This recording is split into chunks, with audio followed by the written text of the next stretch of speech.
사랑합니다. 저는 지난 금요일에 이스라엘 왕국의 분열에 대해서 말씀드렸습니다. 솔로몬 왕이 우상 숭배하였고 하나님께서는 그 우상 숭배에 대한 책임으로 이스라엘을 남유다와 북이스라엘로 찢으셨습니다. 하지만 하나님은 찢으시는 하나님만 아니라 다시 싸매어 주시는 하나님이시죠.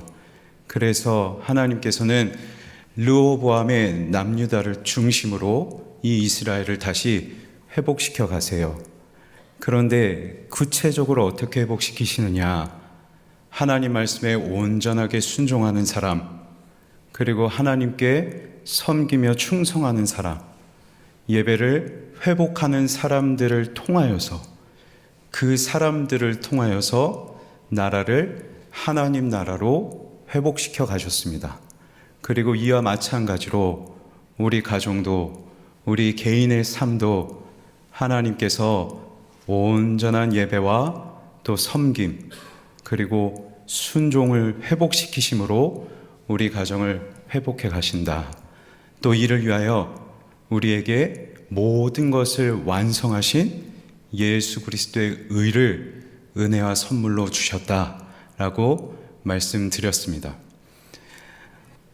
르호보암의 남유다가 다시 강성해졌습니다. 그런데 이 강성해졌다라는 말이 다 끝나기도 전에 여운이 아직 남아있을 때 바로 이어지는 오늘 본문에서 말하기를 그가 여호와의 율법을 버렸고 온 이스라엘 백성이 다 본받았더라 라고 기록하고 있습니다. 나라가 강해지니까 내 능력인 줄 알아요. 하나님께서 그의 말씀에 순종했을 때 그때 하나님이 은혜로 나라를 다시 견고하게 하셨는데 내 지혜고 내 능력인 줄 알아서 내 말과 내 생각을 따라 살아가기 시작하고 하나님의 말씀을 버리기 시작한 거죠. 그리고 왕이 하나님의 말씀을 버리자 온 이스라엘 백성들이 본받았다라고 오늘 성경이 기록하고 있습니다. 여기서 우리가 주의해야 할 것이 있습니다. 왕 한 사람 개인의 영성은 그 왕 개인의 것만이 아니었습니다. 왕 한 사람의 영적 상태가 곧 그가 다스리는 나라, 그의 백성들의 영적 상태이기도 했죠. 우리 가정도 마찬가지이지 않을까 생각합니다. 결국 부모가 어떻게 하느냐에 따라 다른 것 같아요. 부모님이 영적으로 바르게 서 있으면, 부모님들의 영적 날씨가 맑음이면 결국 우리 가정, 특히 우리 자녀들의 영적 날씨도 맑음인 것 같아요.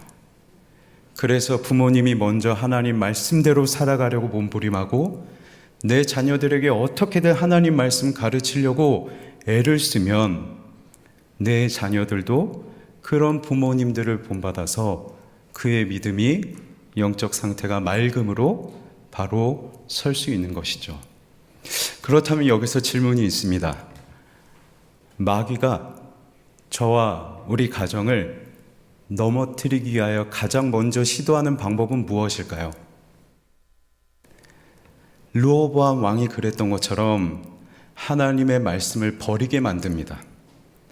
하나님의 말씀을 들리지 않게 하고 하나님의 말씀을 거부하게 만드는 것, 이게 마귀가 우리 가정을 넘어뜨리기 위하여서 시도하는 방법입니다. 왜 그럴까요? 화면의 말씀을 통해 확인하시죠. 그러므로 믿음은 들음에서 나며 들음은 그리스도의 말씀으로 말미암았느니라. 믿음은 들음에서 나며 들음은 그리스도의 말씀으로 말미암는데요.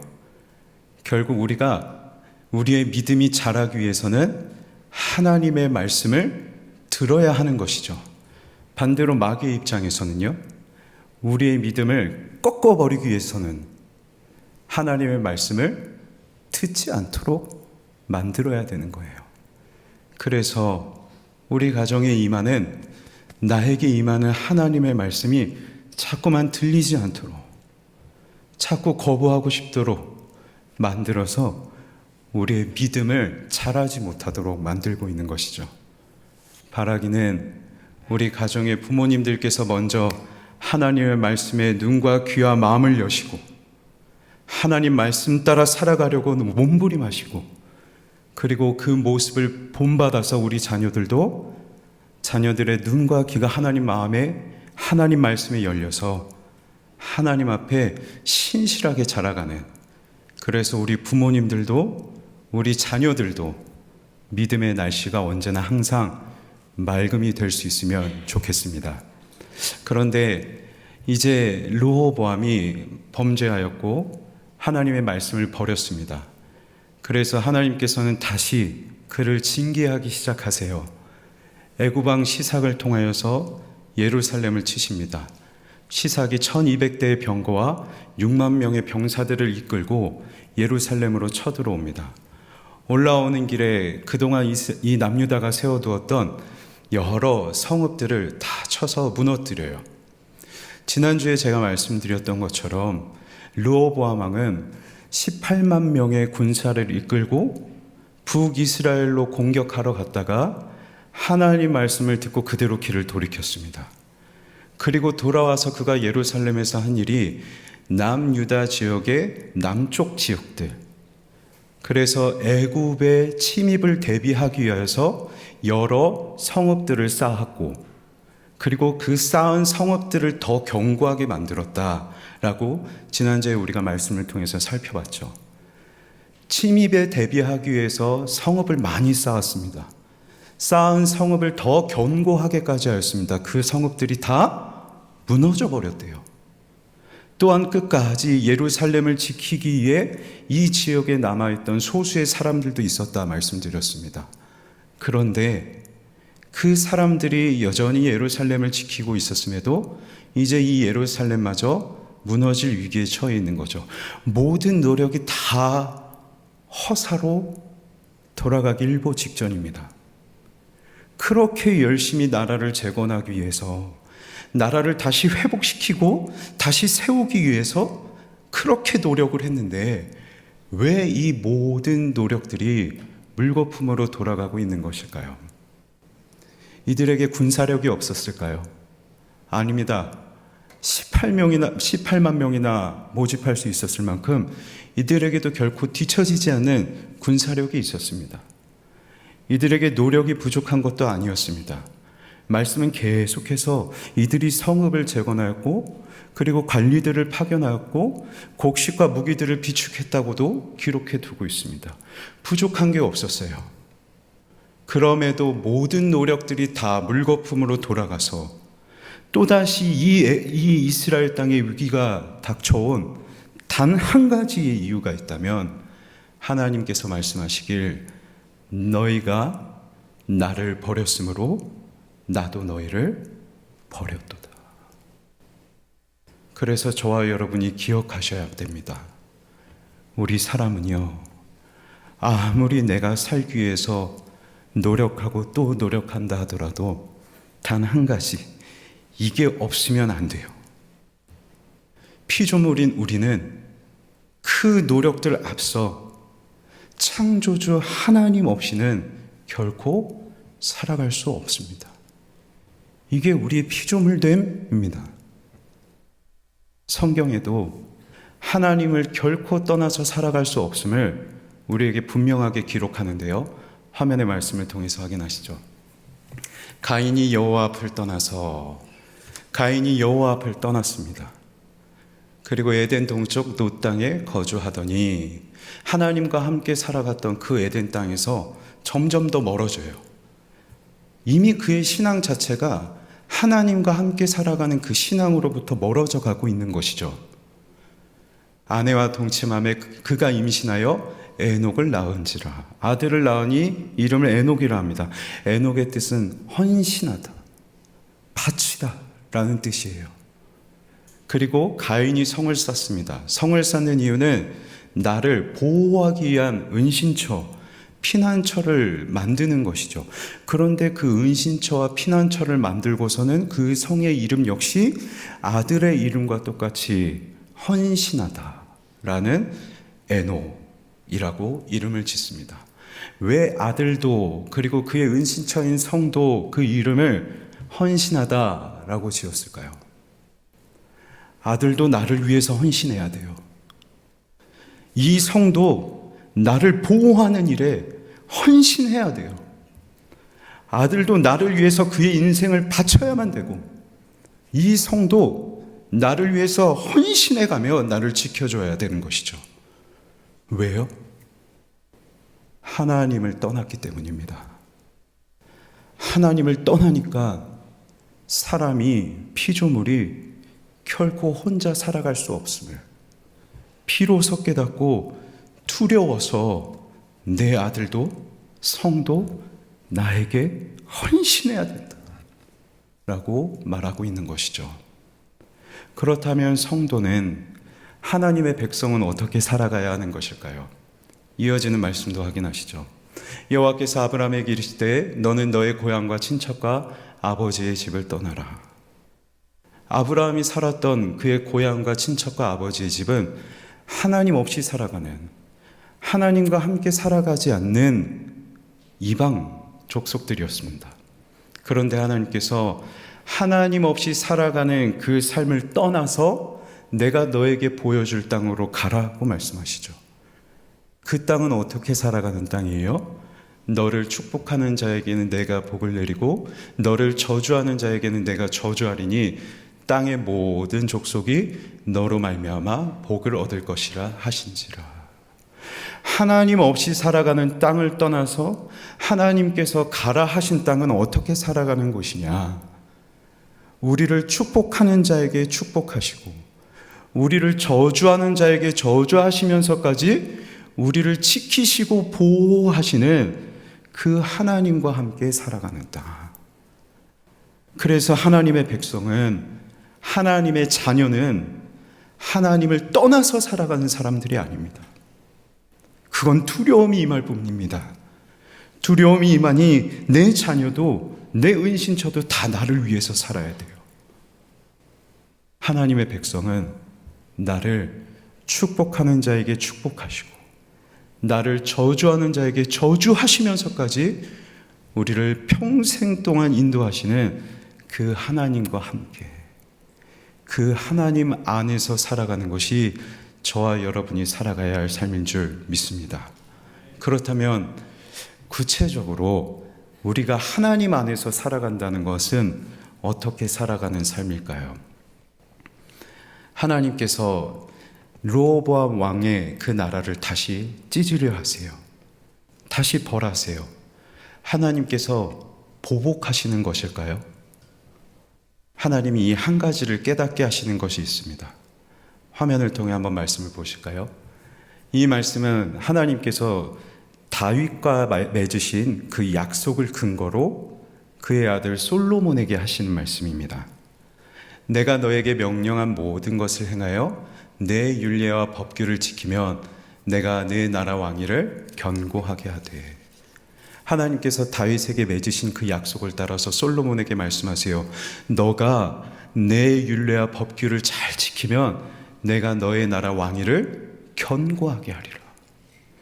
그래서 르호보암 왕이 하나님 말씀에 순종하자 하나님께서 정말로 그 약속 따라서 그의 나라를 견고하게 하셨죠.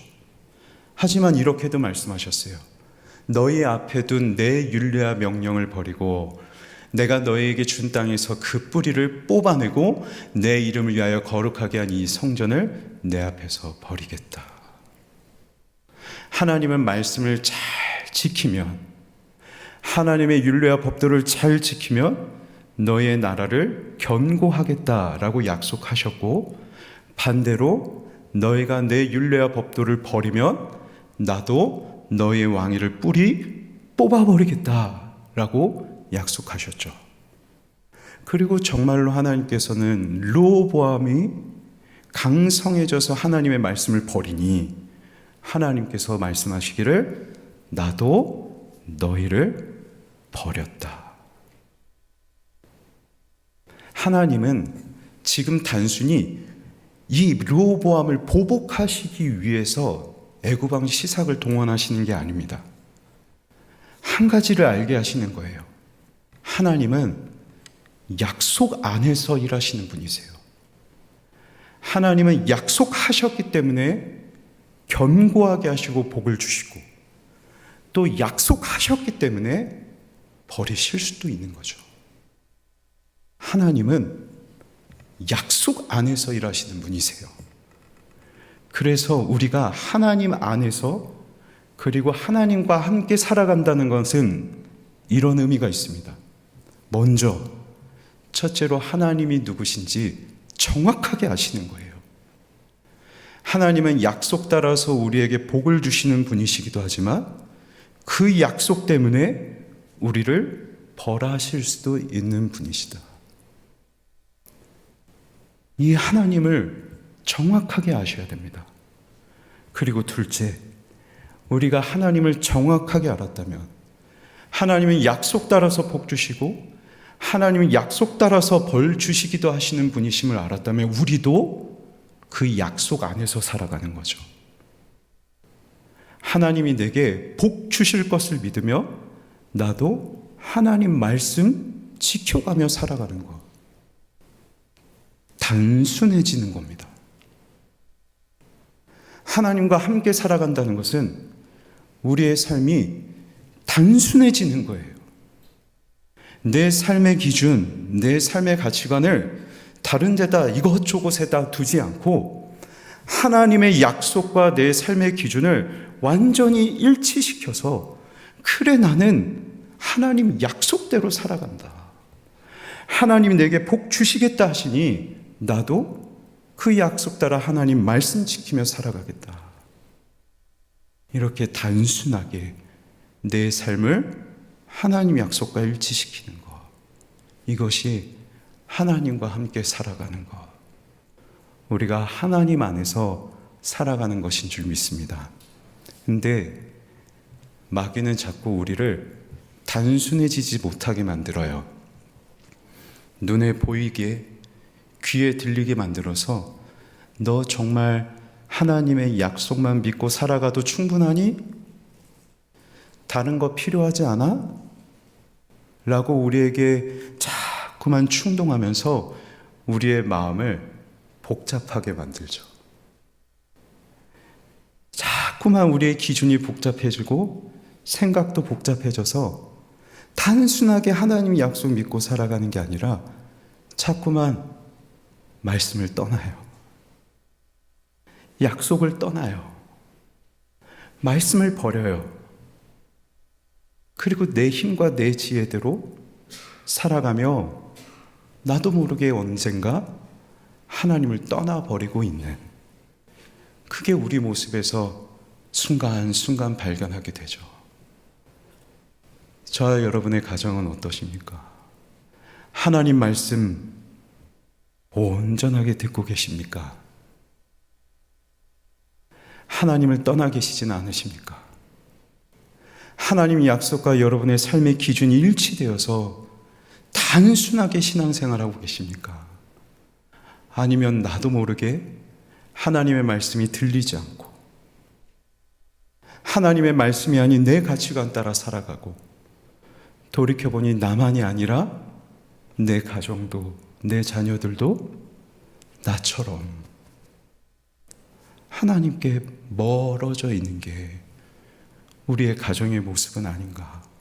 그래서 결정적으로 이게 나 때문인 것 같아서, 내가 그렇게 가르친 것 같아서 때로는 자책하고 후회하게 되는 것, 이게 우리의 가정의 모습은 아닌가 생각합니다.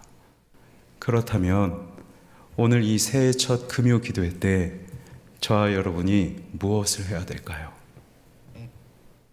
하나님께서는 하나님 안에서 살아가라, 약속대로 살아가라 말씀하시는데, 지금까지 내 삶이 단순하지 않았다면, 약속을 떠나서 살아온 것이 우리의 삶이고, 그래서 우리의 가정에 어느덧 후회와 자책만이 남아있다면, 오늘 이 밤에 저와 여러분이 하나님 앞에서 해야 될 것이 무엇일까? 화면을 통해서 확인하시죠. 이에 이스라엘 방백들, 르호보암의 친위대들입니다. 그리고 르호보암 왕이 스스로 겸비하여 이르되 여호와는 의로우시다 하매, 르호보암이 자신의 친위대와 함께 하나님 앞에 엎드려 스스로를 낮춰요. 자신의 잘못을 하나님 앞에 회개합니다. 나라의 위기가, 나라가 다시 무너져 가는 게 하나님 저의 죄 때문입니다 하면서 스스로를 겸비하며 말하기를 하나님은 의로우시도다. 하나님은 의로우신 분이라서 우리가 범죄하면 우리를 치시는 분이지만 우리가 다시 스스로 겸비하여 회개하면 하나님은 다시 우리를 용서하시는 분이십니다. 하나님은 의로우십니다. 의로우시기에 우리를 용서하실 겁니다 하며 하나님 앞에 회개해 드리는 것. 다시 말해 자신의 회개를 속죄의 제물로 드리며 하나님 앞에 제사를 올려드리고 있는 것이죠. 사랑하는 성도 여러분, 저와 오늘 여러분이 하나님 말씀 앞에서 우리의 모습을 진중하게 돌이켜보며 진중하게 하나님 앞에 겸비할 수 있으면 좋겠습니다. 회개하라, 천국이 가까이 왔느니라. 하나님의 나라는 그냥 이루어지지 않습니다. 내 가정이 하나님 나라 되길 원하십니까? 내 가정이 천국 되길 원하십니까? 새해 정말 내 가정이 천국 되기를 소망하신다면 먼저 가까이 온 하늘나라를 위해 회개하셔야 됩니다. 하나님을 떠나 살았던 삶, 약속 떠나 살았던 삶, 그 모든 삶을 오늘 이 시간 하나님 앞에서 정비하셔야 가까이에 있는 하나님 나라가 우리 가정에 임하겠죠. 오늘 회개할 때에 하나님께서 우리를 정비하게 하시고 우리의 회개를 들으시고 다시금 우리 가정을 하나님 나라로 회복시키실 줄 믿습니다. 그런데 하나님께서 이어지는 말씀에서 이렇게 말씀하고 계세요. 내가 르호보암의 나라를 조금만 구원하겠다. 조금만 구원하시겠대요. 하나님이 잠시 동안만 구원하시겠다 말씀하시죠. 정말로 하나님께서 말씀하시기를 내가 이 나라를 멸하지는 않겠다. 하지만 세상 나라와 하나님 나라를 섬겼을 때, 동시에 섬겼을 때 어떤 일이 일어나는지를 내가 알겠다 하시면서 하나님께서 온전하게 영원토록 구원하지는 않으시고 잠깐만 구원하세요. 그리고 또다시 애굽 왕 시삭이 올라와서 예루살렘을 공격합니다. 그리고 왕과 궁전에 있는 성전에 있는 모든 보물들을 다 빼앗아 가죠. 왕이었습니다. 한 나라를 다스리는 왕이었습니다. 얼마나 무기력해요. 자신의 영적 친체가 백성들에게 고스란히 다 흘러가게 했어요. 그런데 잠시 깨어서 하나님 앞에 스스로 겸비했지만 그게 이 나라를 영원토록 구원시키지는 못해요. 사람의 회개가, 사람이 자신을 속죄의 제사로 드리는 그 회개의 제사는 결코 영원토록 우리를 구원시키지 못합니다. 우리가 아무리 스스로 겸비하고 회개한다 한들 우리의 노력만으로는 우리의 가정을, 우리를 영원토록 구원하지 못합니다. 하지만 하나님은 특별한 한 사람을 우리에게 보내셔서 영원한 화목제물 되게 하시고 그 화목제물로 드리는 제사를 단번에 받으심으로 영원토록 우리를 구원하셨죠. 화면의 말씀을 통해 확인할까요? 이 예수를 하나님이 그의 피로써 믿음으로 말미암는 화목제물로 세우셨으니 이는 하나님께서 길이 참으시는 중에 전에 지은 죄를 간과하심으로 자기의 의로우심을 나타내려 하심이니. 르호보암의 회개의 제사는 일시적이었어요. 하나님의 의로우심을 영원토록 나타내시지 않으셨어요. 사람의 제사만으로는 하나님은 하나님의 의로우심을 영원토록 나타내지 않으십니다. 하지만 예수 그리스도의 화목제물로 드리시는 제사, 십자가에서 찢으신 몸, 흘리신 그 피를 영원한 제물로 받으시고 그 제물 앞에서 하나님의 의로우심을 영원토록 나타내셔서 저와 여러분을 영원토록 구원하시는 게 하나님의 일하심이죠. 우리는 우리 스스로 우리를 구원할 수 없습니다. 우리는 우리의 회개만으로 하나님 앞에 영원한 속죄를 받을 수 없습니다. 하지만 하나님께서는 영원한 속죄, 영원한 용서를 이루신 예수 그리스도의 그 능력의 이름을 저와 여러분에게 주셨습니다. 그래서 저와 여러분은 그 예수 그리스도의 이름으로 말미암아 하나님 앞에 우리의 죄를 자백할 수 있고 그 예수 그리스도의 이름의 능력으로 말미암아 미쁘시고 의로우신 하나님께서 우리를 용서하시고 다시 회복시키시는 줄 믿습니다. 오늘 이 밤이 주님 이름 붙잡고 예수님 이름 붙잡고 예수님, 하나님 떠나 살아가는 나를, 나 때문에 하나님 없이 약속 밖에서 살아가는 내 자녀를 용서하시고 구원하여 주시옵소서 라고 하나님 앞에 간절히 기도하는 저와 여러분이 되면 좋겠습니다. 말씀을 맺겠습니다. 하나님께서는 저와 여러분이 하나님 안에서, 약속 안에서 살아가길 원하세요. 하지만 동시에 마귀는 우리를 유혹합니다. 하나님만으로 충분하지 않아. 약속 밖에 다른 것도 찾아야 돼. 그래서 우리를 복잡하게 만듭니다. 행여나 복잡하게 살고 계십니까? 믿음이 단순해지지 않으십니까? 그렇다면 오늘 이 밤에 능력의 주 예수 그리스도 의지하며 하나님 앞에 기도하십시오.